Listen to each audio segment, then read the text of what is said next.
বদলে গেল বাংলাদেশ নিউজিল্যান্ডের সিরিজের সময়সূচি। চলতি মাসের 17 তারিখ থেকে মাঠে গড়াতে যাচ্ছে নিউজিল্যান্ডের বিপক্ষে বাংলাদেশ ওয়ানডে সিরিজ।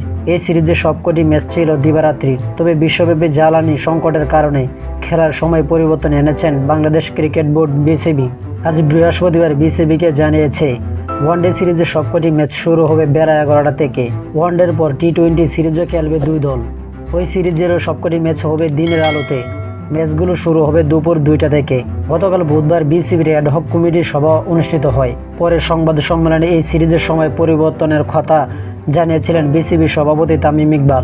বিসিবির সভাপতি বলেছিলেন, বিদ্যুৎ সাশ্রয় করতে নিউজিল্যান্ড সিরিজের সময় পরিবর্তন করা হয়েছে। ওয়ানডে ম্যাচ হবে 11টা অথবা 11:30টার দিকে। টি-20 বেলা 2টা অথবা 2:30টায় হতে পারে।